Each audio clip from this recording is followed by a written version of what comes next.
The word shaman is highly overused these days because it's really just from a tribe in Siberia. It's the ones who see in the other realms and work with allies and healers to bring healing and balance to the planet and to humanity. But the new neo-shamanism is often people who have not been given the choice of, one path or one people or one land, but are collecting the many medicines from the different traditions. So I'm one of those, and that is a way to bring together the many cultures and see the similarities and see how the nature speaks the same all across the world, that humanity has a similarity no matter what the culture is. And I feel like that's my calling, is bringing together the different cultures so that there's a harmony between the different ways. So I decided, or it decided, to be me in my journey of how I work with other people and how I assist them, because of working with plant medicines for many years, leading ceremonies for many years. I started having a lot of visitations from spirits and guides. Animals would just walk up to me when I was in nature. They'd stop, they'd talk to me. All kinds of things would happen. So I realized my gift to humanity would be to help others through these difficult times. Shamanism is great because it's like the mold breakers. It's those who connect and see the bigger field of things, who don't just let the limited here and now stop them from feeling like there's not answers to big problems or the destruction of nature or the lower forces of humanity, because they're looking into the bigger field of spirit, of creator, of the goddess, God, all that is. So with that, I started seeing myself how working with others, there'd be these shadow aspects. Not only did I learn that from being in ceremony, but I would learn that from working with others. And in that, I realized no matter what, that we had to resolve our shadow, individually, collectively, and that I had to learn more about it. So in my journeys around the world, like in Bali, Bali is so aware of the shadow, aware of the dark and the light. They give it a place at the table. They have altars for it. They work with it more than any other culture I know. But every culture, other than our culture, pretty much acknowledges the shadow, acknowledges the darker, harder to look at parts of humanity in their past. So when I opened up and started doing my greater work, learning from different cultures, working with the shadow, I saw that there was the bigger shadow, which is like darkness, which is evil, which is the big things that are done to the planet, the darker energy. Then there's the smaller shadow, that is the one that like follows people around from their childhood traumas, from PTSD, from war, from famine, and that in dealing with them, I found that those lower shadows really wanted to be transformed. They really were tired of holding the dark. They wanted the light. They wanted the love. They wanted care. They wanted to be part of a whole. And in the tradition of the Huna tradition, and I'm talking about many traditions because I've learned from many, they talk about 3 aspects of the soul. Just like Jung talked about that, just like in the shamanic way, there's the lower world, the middle world, and the upper world. And part of the issue is from the beginning of time, we were birthed into a field of duality. Because of where we are on this solar system, in the universe, on this planet, we were going to be learning from duality. And we chose free will in that duality. So as the tree of life works, which is like the generator of energy and life, not just on this planet, but throughout the universe, we split and we fell into forgetfulness, and the higher fields of energy of learning were not available to us. So we had to learn how to survive. We had to develop the ego to know how to eat, where to live, what to do, and start again.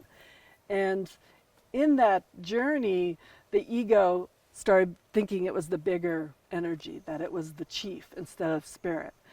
And we've developed so much beauty and so much grace and so many wonderful things in culture. But then out of this shadow aspect, the unloved, unwanted, unconscious parts of ourselves, we started acting out more and more. And there started being a collective shadow that needed to be dealt with.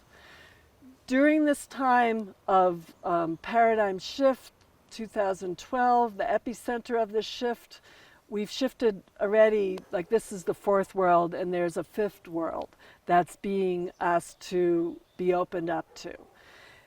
The universe shifts and turns. This is another shift where we get to have contact with, as they call, the mind called the 13 heavens, higher consciousness. So we can see invisible worlds more often. We can see spiritual worlds.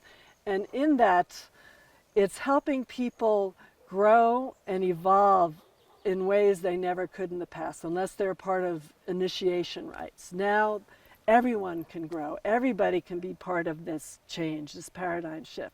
But because the light is coming in so strong as it shifts, solar flares are increasing. They talk about how they see another solar system coming into our solar system.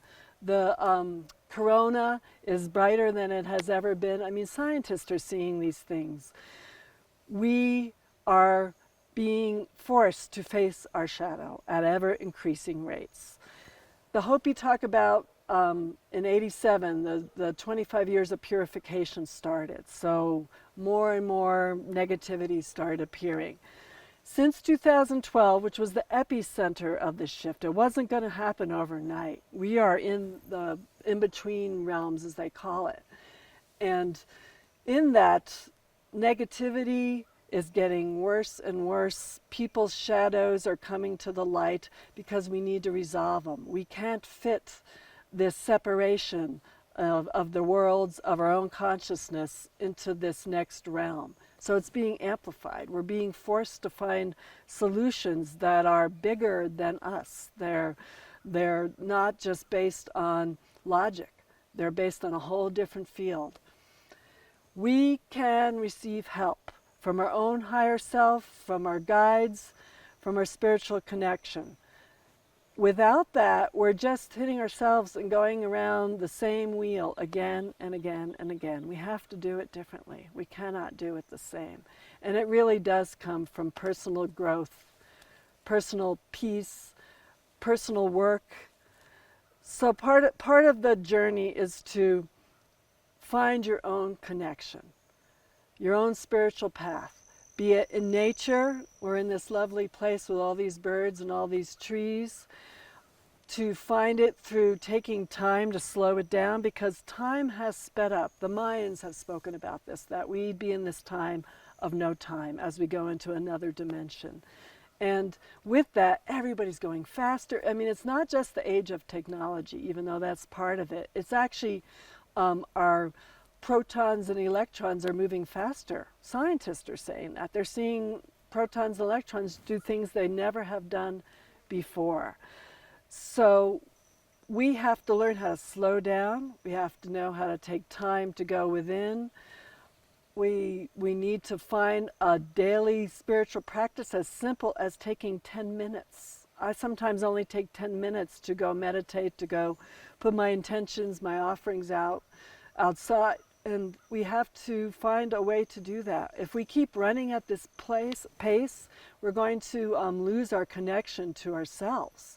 We've lost a lot of our connection to our divinity, our connection to spirit, and to Mother Nature, but to ourselves, we have to keep that one. And there are so many ways to do that, endless ways. The Inca, or the descendants of the Inca from Peru, called the Quero, talk about this time as a time of meeting ourselves again, to remember who we are, our essence self, so that the ego gets integrated as part of the whole. We still know how to not touch fire to burn ourselves. We still know how to find or buy food even. We know when we like something, when we don't. Discernment. But to not let it be the guiding force in our governments, in our spiritual, religious systems, in our families. we have to remember how to come together as a people spiritually. Even though there's so much looking like it's going downhill, on the other side there's so many people waking up, doing things like this video to awaken and to change their belief system. And also to heal the thought that we're not going to survive, because that just promotes the energy of that and makes it feel hopeless. Because we have gone through this before, and we're being given a chance to go through it this time while we're awake, while we're not being destroyed, while we're conscious, so that we can really learn from our past mistakes, learn from our past history. And that includes having the right history come forward, not some facade of history, but one that really is what happened.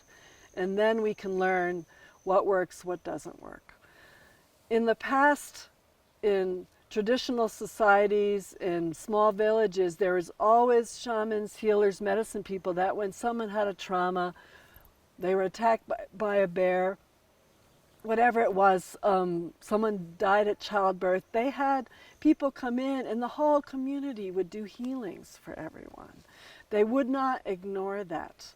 I was part of a community that we were starting to do those kind of things from each other, but then our egos got too big, our wounds, our traumas, you know, our breakups, our relationships got in the way of that, and we forgot that was what we were wanting to do, was to assist each other that way. And here comes an animal. We've gotten way more complicated and we have way more wounds to heal from. But healing from your ancestors' wounds, that's a big work I do with everybody. Doing soul retrieval, split off parts of your being from traumas, like when people are in a car accident and they talk about how they hovered over themselves. That's soul splitting. If you lost all of your soul, you'd be dead, but it splits, it fragments. I've done soul retrievals, thousands of soul retrievals, and then the integration, because that's the change you need to make in your life, because you've been doing without your whole self. Communicating with different aspects of your being is so very important. If one part of you is saying, go hurt that person of color, and the other part is saying, I can't do that, I'm a good person. Then another part saying, my father taught me how to use a gun and I need to use it. You're split. You're in three different worlds and three different places. Part of the healing is not only people coming together in ceremony and ritual and talking and dancing together and just being together, is to also come together and unify the different parts of yourself. So when you talk to your higher self, your heart, that's your main director of your system, your energy field. Because in the past we had people protecting us, guiding us, just like when you're a little kid, but we're being asked to grow up as co-creators of our reality. We're being given a chance to take the next steps, and we're being pushed to the limit. It's like our psyches, especially those who haven't done their personal work, are being pushed through the eye of the needle to grow, to evolve, to become conscious individuals, and to not judge different as bad. And working with consciousness, going into people's deep dream time, their unconscious material, and bringing it out so it's in front, and you're talking to it consciously instead of waiting for it to act out by shooting others, beating others up, hurting other people, hurting the earth. Then it starts being resolved and it starts transforming, so it becomes part of the whole. And then when you make decisions, you take actions, you live your life, you're coming from your totality, your wholeness, your integrated self, instead of one part saying this, another part saying that. And doing things that afterwards you're like, people say after these things, negative things that happen, I can't believe I did that, or something took over me. And those are really part of something that's been going on the planet for a very long time. It's just amplified now. And you don't have to do shamanic work. It's just a path that looks at the shadow and can look and see behind what someone's saying. It can see the bigger energy going on and read things and have guides and allies assist. There are hundreds and thousands of animal guides. There are hundreds and thousands of deities. There are ascended masters. There's angels. I mean, it's endless the help that we have. It's really non-denominational. It doesn't have to be one path. And some people hear things, some people see things, some people feel things, some people have all of it. We are given these senses not only to feel, taste, touch, hear, sense in this realm, but in many realms. This whole planet, part of the challenge as well is that dimensions are opening up in ways they haven't before, which is making people a little crazy. That's another reason what's going on is going on, because all of a sudden what was grounded, what was predictable, what seemed predictable, what felt like you had a safe future, all that is being changed, where we are being open to fields of energy that we have not known before. And we need to really work with those who know how to work in other dimensions, the dream time, like the Aboriginals and the other realms, because they're here and they're opening up. Because as they do that, there's many who speak about how we've been so left brain, focused on the logical, on the linear, and it's been a very much time run by the masculine. And each of us carries a masculine. It's not just about men, it's about masculine. And we're moving to a time where the left brain, the intuitive brain, is being amplified. So our intuition, our ability to be connected to our dreaming, and our connection to the divine feminine is being reawoken on the planet. When we started our Constitution, some of our Constitution is copied from the Iroquois Federation and that Constitution. That Constitution, the thing that we left out about it was the grandmothers. The grandmothers decided the end of everything, who went to war, who became chief, because they cared about the next 7 generations. They cared about the earth. They cared about their families and their community. Guess what? That wasn't included in our way of doing government, and we need to bring that back. We need to bring back the wisdom of the elders, the wisdom of the women and the family, and those who've taken care of the children. It's obviously changing. I'm not saying there's many men who take care of their children, but the overall field and the way we have our systems developed need to change at their core.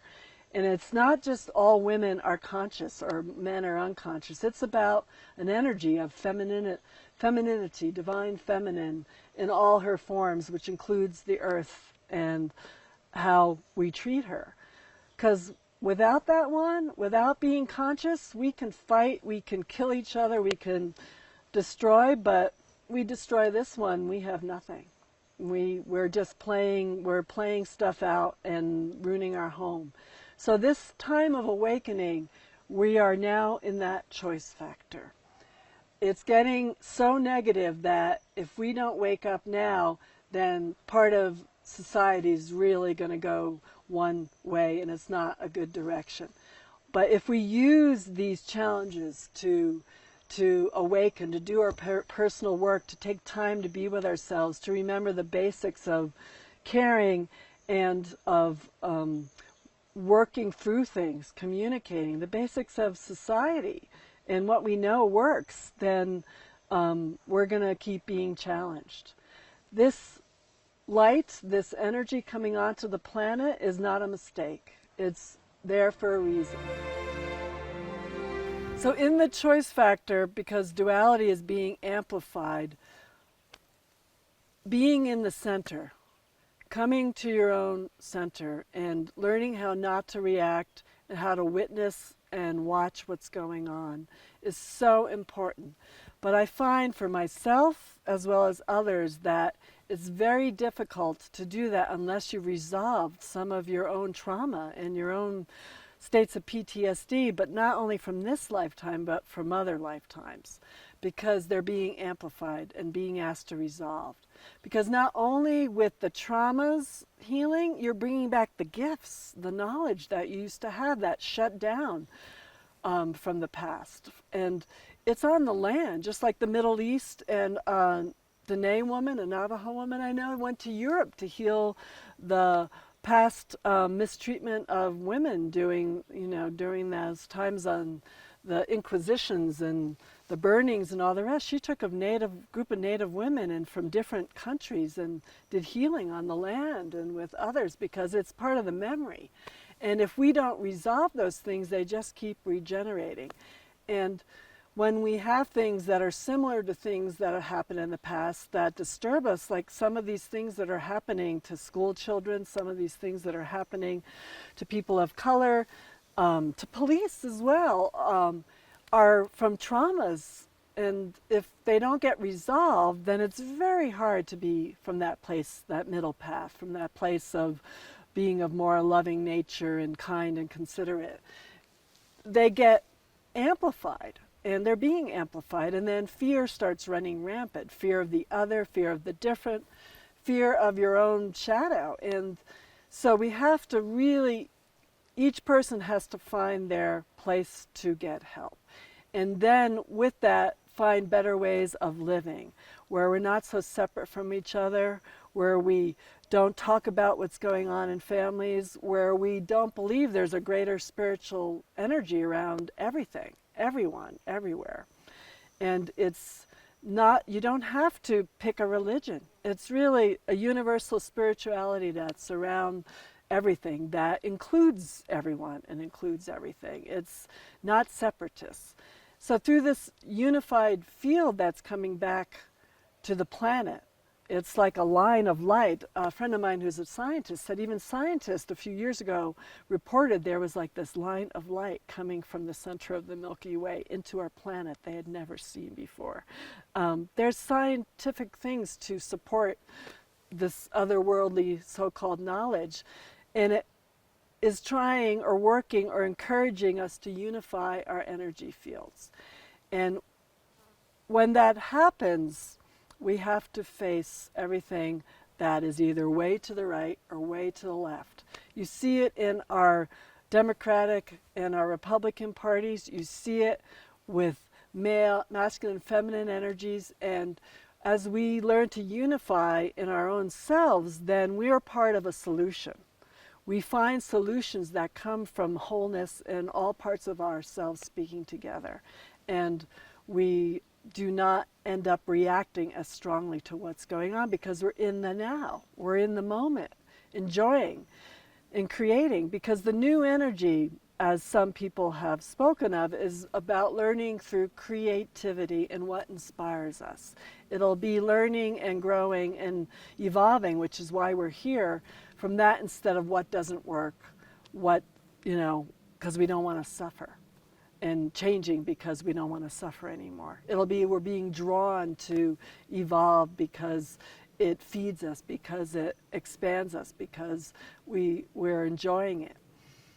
And with this managing of our energy fields, it's like we have our own little temples or our consciousnesses around us, so that we want everything else to be of a higher vibration as well. And then we magnetize that to us. We believe it, we think it, we create it. As one Mayan elder told me back in the early 90s, it's not about fighting the dark. It's not about fighting the evil. It has that down. It knows how to fight. It knows how to play that game. It's about creating a new reality, as some people call a rainbow bridge between the spiritual realms, the upper worlds, the higher worlds, and this realm, through our love and acceptance of ourselves and others and all that's been created. And through that creating of a different reality than the other one just can't exist in it anymore. It becomes a field of energy that joins the different knowledge of the different cultures as it was meant to be, the different colors, the different races, different lands,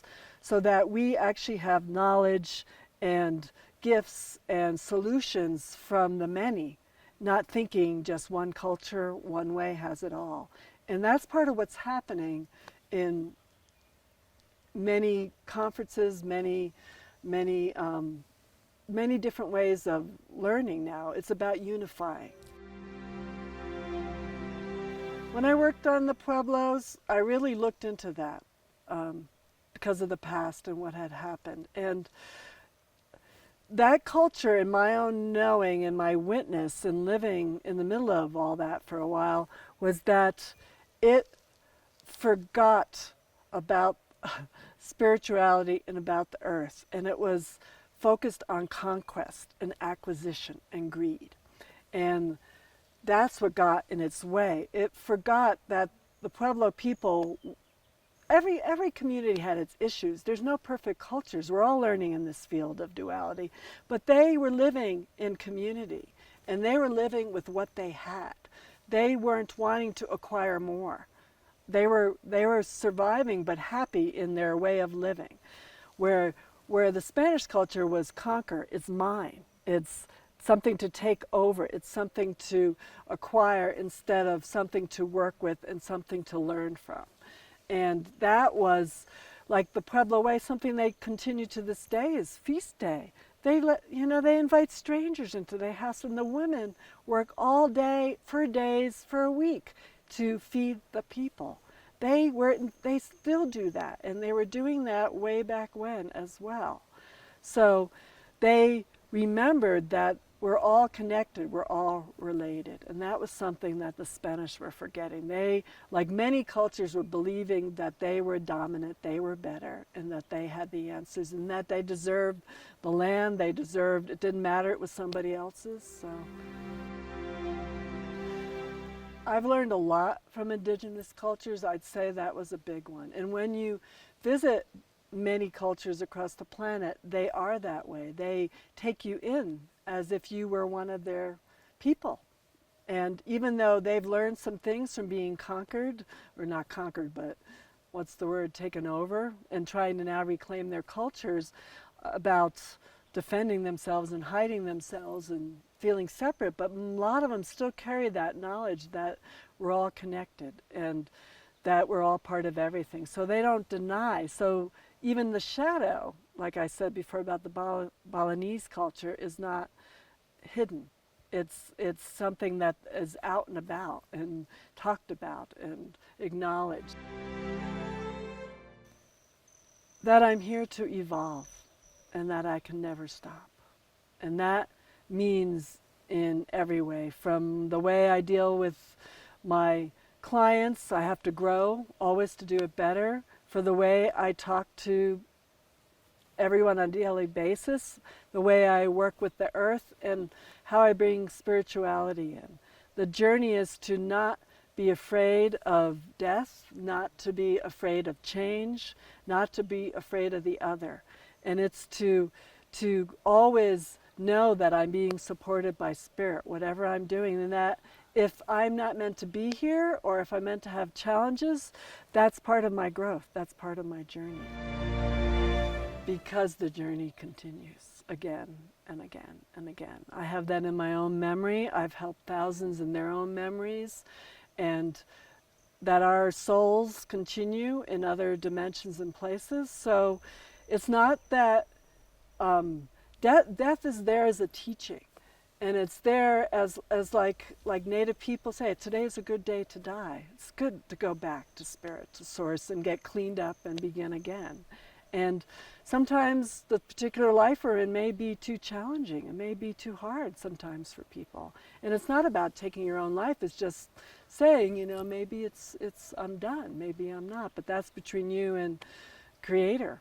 And there's so much more. There's so much more. And each time we begin again, we really get assistance to do it in a different way.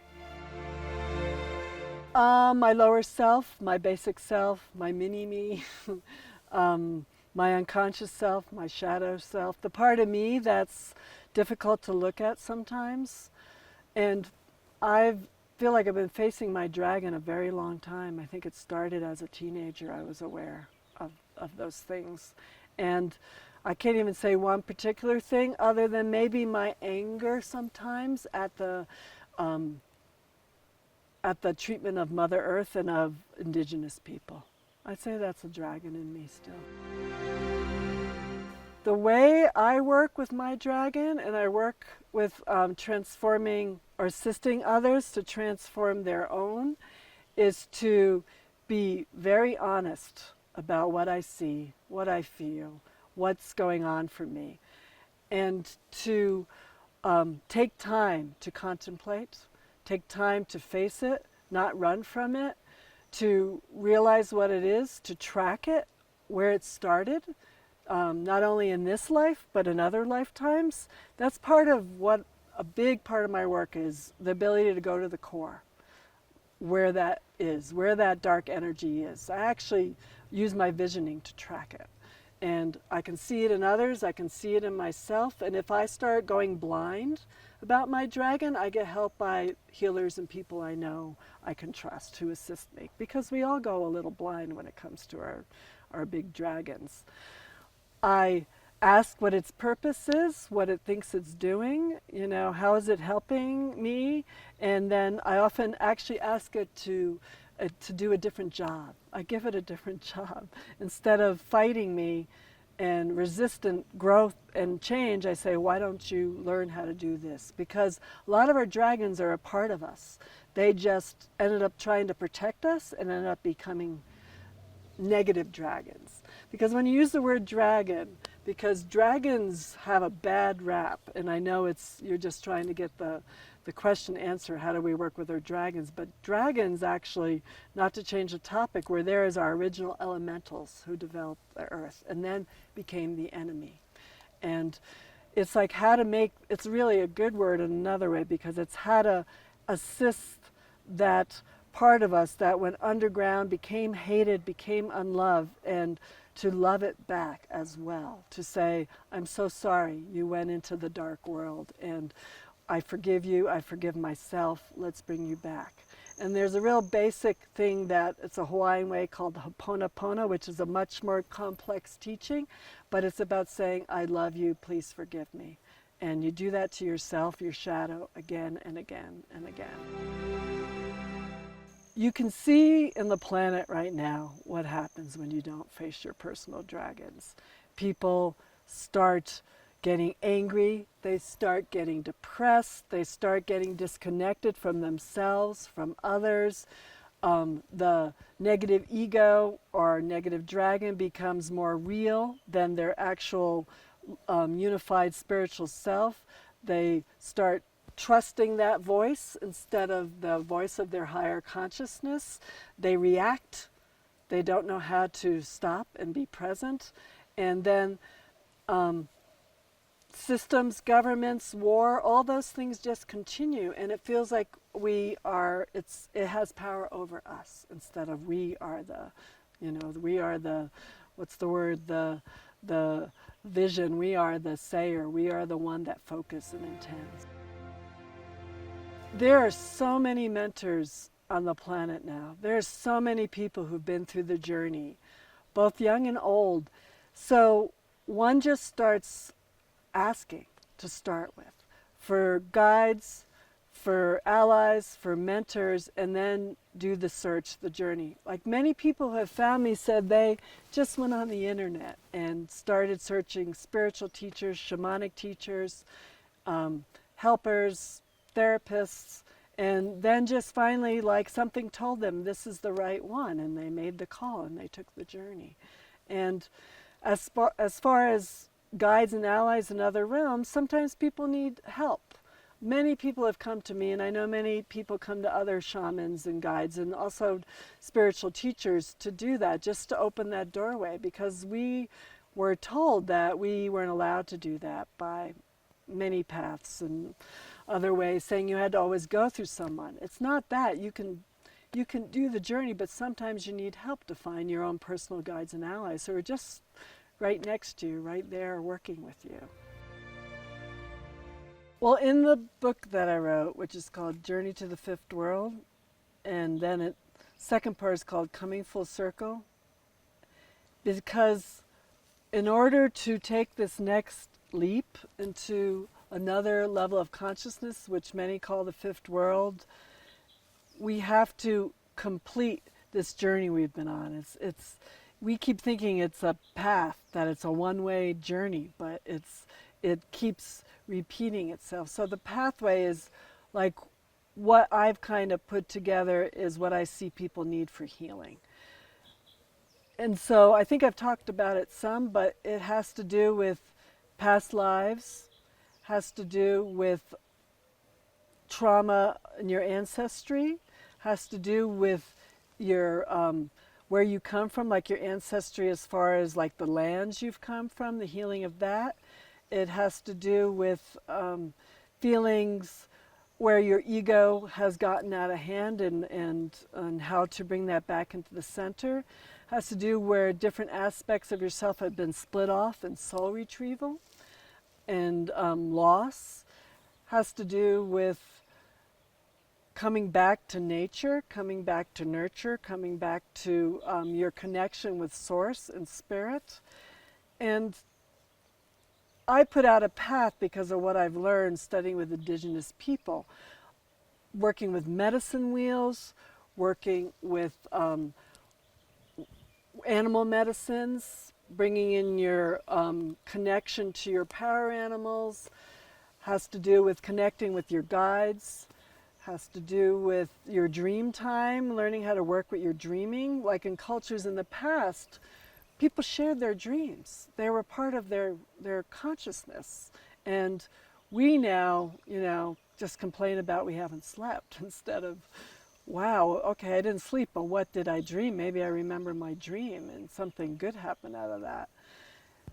Working with herbs, working with stones, working with essential oils, working with flower essences, and also working with drums, rattles, and altered states of consciousness, which I think it's something I haven't covered yet, because it's not just for shamans being in altered states of consciousness.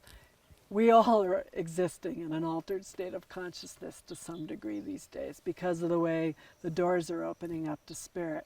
So learning how to navigate in these other spiritual states is really important, because in that, so when, let's say you get stimulated by something negative that happens on the news, in your life, a breakup, loss of job, ill health, you have the ability to go into your bigger spiritual field and know that you're surrounded by that and that your solutions aren't limited to thinking there's no jobs in my community, or I'm never going to get well, or whatever the negative thinking is, and it brings you out of it into a much greater field. And there are many ways, plant medicines aren't for everyone, even though they're really wonderful ways to do that. Drumming, rattling, trance dance, going and being with nature, meditating, chanting. There's, working with your chakras, on and on it goes. Ways to expand your field so you're not just caught in your limited way of working with your energy. So there are many ways, but the way that I assist myself and I assist others is clearing out of the way the distractions, clearing out of the way the voices, the negativity.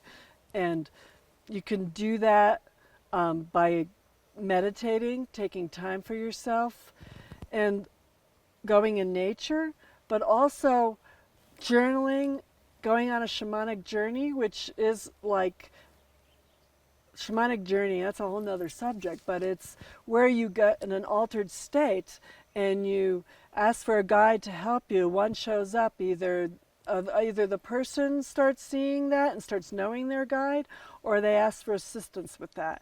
And that guide keeps you clear when you're asking these questions. It helps you to focus. It's like a part of your higher self. If we really believe we're not separate, those guides, those allies, are all part of our own knowing.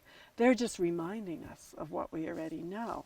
And to make decisions, it's what I was saying before, the more we take a moment and meditate, and I do this tree of life meditation where we call in our basic self, which is like our inner child as well. We call in our conscious self, and we call in our higher self.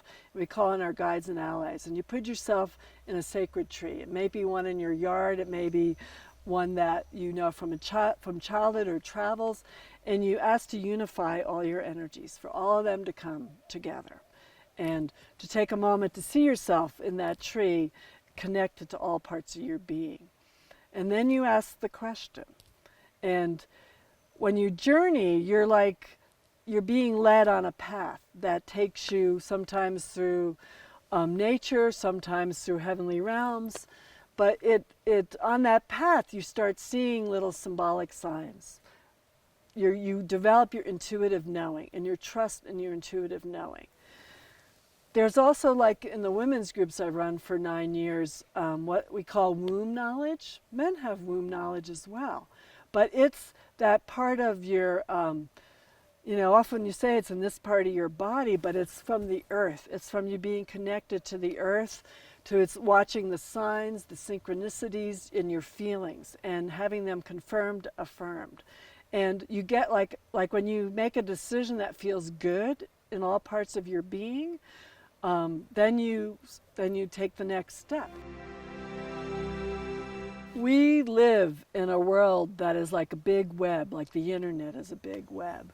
We lived in a long time of separation on this planet from the higher realms and from our own knowing. And our power was given away to be it the king, be it the chieftain, be it the church, whatever it was. So we got used to someone else making decisions for us other than when to plant, when to, do the basics of life. We are now in a time that we're the web that weaves life and brings everything together. We're starting to be part of and remember that connection again. And so with that, synchronicity, things happening, person calling when you think of them, intuitive knowing is a way of life. That's how it's meant to be. It's surprising to us because we've lived without it for so long, but those signs, but sometimes the synchronistic event means don't go there.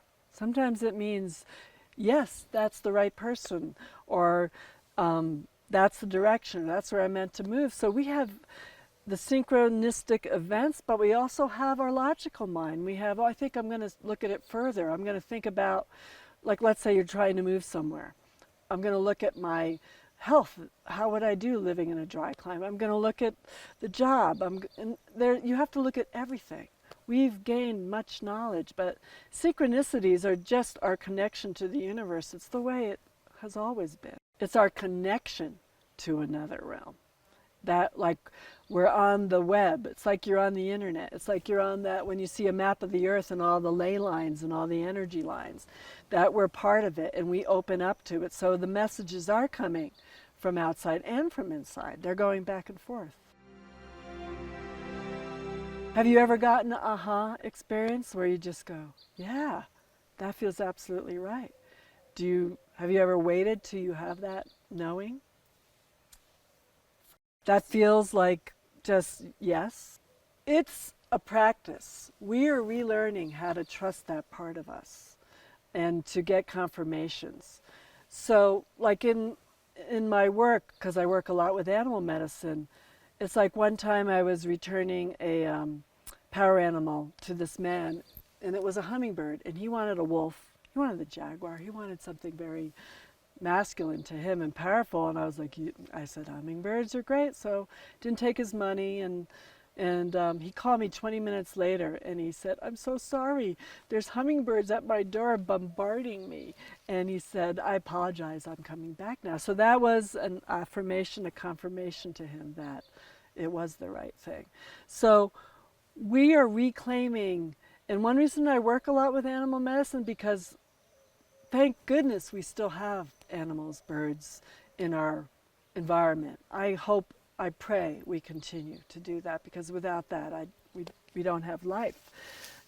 They're part of life, but they're constantly confirmation to people, where I'll see a bird, or they'll see a bird in our spiritual journey, and then they go home, and the next morning it's yelling at them outside their door. So they start believing in synchronicities. Or you think about someone and they call, or you know, pick this song and for this video and it becomes the most famous, you know, video because the people are just drawn by that song. You start trusting yourself again. And the knowing is a feeling in every part of your being. It's like you don't have one part of you saying, no, I don't like that, but I like that part. You have to come to congruency. That's part of our challenge these days, and that's synchronicity, when all parts of us are saying yes. Change of consciousness growth, it happens every way. Sometimes it feels like a long time to people, sometimes it happens overnight.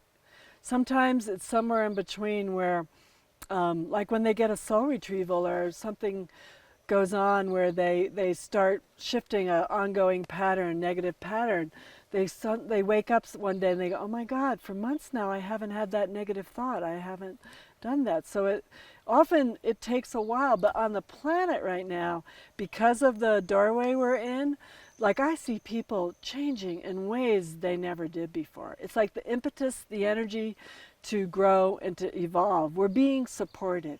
As much as it looks like the opposite is happening, we are truly being supported to grow at amazing rates because the planet needs it, humanity needs it, our survival needs it at this point. So I see it happening faster and faster. Like it's like the dark and excuse me, the light are having a race.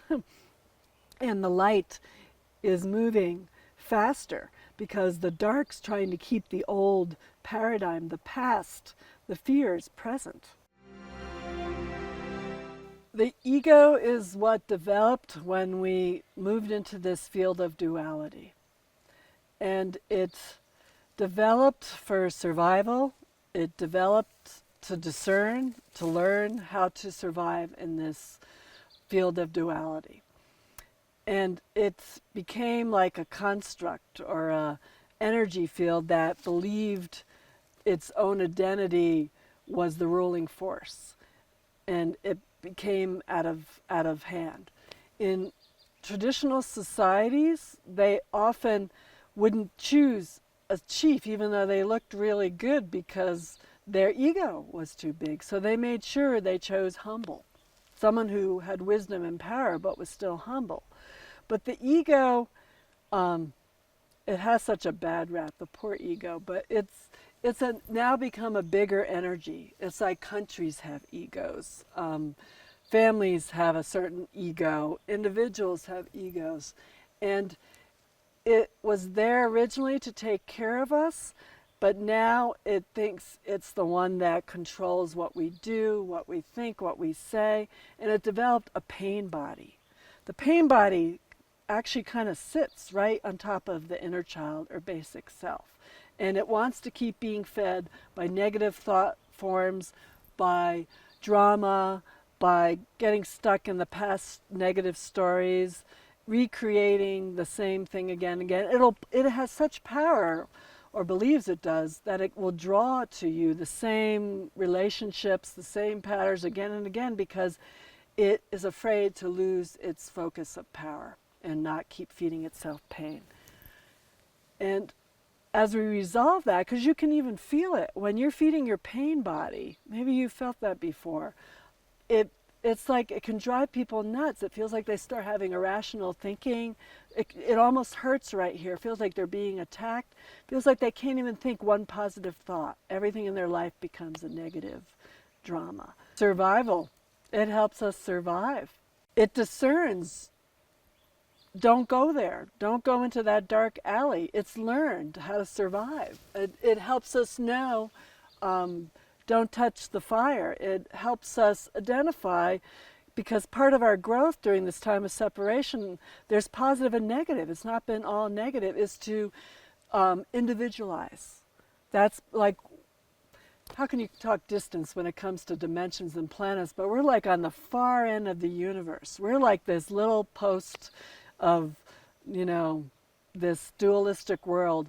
And in that, the ego, we needed to learn how to become these individualized beings where we are so used on other dimensions being unified. like way in the past in Lemuria, where what you thought the next person would think and you were connected.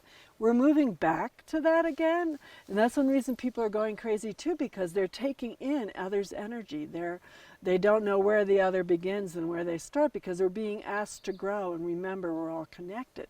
But in the process, the ego, because we become so over-identified that this is Michele, this is my color hair, this is what I like to wear, we become so differentiated that we now believe that's who we are. We're part of the rays of creation. We're differentiated from the center of God, Goddess, the center of the universe, center of all the universes, where Creator started creating. We're a speck of that creation. And it just keeps going. It just keeps birthing itself. And we all have a light. We all have a specific light, a soul that gets recreated each time, but it can be recreated many different ways. But we all have a certain energy, vibration. And each cell of us, that's why there's hope. One of the reasons there's hope for humanity contains that pure creator, that pure beginning of creation in it. So that even when we're in the darkest of the dark, the darkest eye of the storm, we have that aspect that can be woken up. Even when we've forgotten who we are, there's that essence self. And it goes from this individuated being you and I see right here and now to many levels of other dimensions, that we're connected like a thread to the beginning of creation. And that's overwhelming for most people. But it's actually, for me personally, it's a joy, because then I'm not just, I don't want to say the word stuck, but I'm not limited by this. I'm not limited by this person, even though sometimes she rules me, but other times not at all. It's the journey of some of what I've spoke about, how we formed the shadow, how it formed on this planet, and how we get to resolve it and bring it back into our wholeness. It's like it's like once you learn how to dance with your shadow, it actually, in shamanic terms, can become your ally. It can actually, as you resolve it and you acknowledge it, it's actually like the food or the mana for growth. It holds a lot of energy. I mean, you see how people get so angry, they get hurt, they get so ego-identified. It actually contains so much energy when it gets released into our whole tree of life. It actually is like the manure, the mana, the energy that can actually move us to the next levels. So the heart as the doorway to open up to these, we have numbers for everything, that's still who we are, but to the 13 heavens. Because in order to open up to these gifts of these higher spiritual realms, which we're being offered to, I mean, we're being given a chance to open to at this time, if we don't come through the doorway of the heart, which is about our connection to the different realms, to our love, to our wholeness, to our unity consciousness, then every time we go to a heaven, it's kind of how it works, we have to resolve one of the lower worlds. They go hand in hand. It's like a dance. But this is like the turning point, because it's only love. It's only forgiveness. It's like a man on the plaza, the Santa Fe Plaza last night, who was playing music from, what do you call that kind of music? Creole music. And he was just saying, we can only resolve this through our love natures. It was really amazing, because he was exuding it, he was in it, and it was no longer about what he said, it wasn't about how he looked, it was just about that, and the whole crowd was feeling it. It's a state of consciousness. It's the place that unifies all the directions, all the different ways, and I think you know yourself, when you feel love, what happens to all the rest of the blah, blah, blah and the negative talk? When you feel in love, or you feel love, you feel at peace. Everything gets still, everything stops. It's the center in the chakra system between your lower chakras and your higher chakras. that we've designed systems and given power to systems, from government to consumerism to companies to the way we deal with the land and families, family systems, and the way that we live life in a way of unconsciousness and not coming from wholeness, because we haven't resolved our shadows or come into our totality. And with that, the ego, as we've been speaking about, believes it rules. So we need to turn into our spiritual selves and our higher selves, being that which guides us. Believe it can happen. See it happening, know it's happening, create forms, create communities, create ways that are in tune with the whole, are in tune with the earth, are in tune with everyone, not just one nation, one country. Come make decisions out of caring about the next 7 generations. Do your personal work. Get help. Know it's okay to get help. In fact, it's more than okay. It's quite positive. Find your community. Find one thing to do for the good of humanity. Take time to be with yourself. Take time to be with Mother Nature. And instead of going against people of different colors, different races, realize we need everyone. We need all the knowledge to solve the issues of the planet, not just one country, one person. It soothes the beast inside. It makes you remember we're all unified. It helps you have that feeling that it's all okay and that it's going to be okay, and that all the wounds, all the stories, all the change going on, that you are still part of the center of creation, and you are that. The first step to take is to first acknowledge something is wrong. To acknowledge there's something out of balance in yourself, and to take self-responsibility to look at it, and to make the change. Really often takes working with somebody. It's really hard. We're not meant to do it all alone.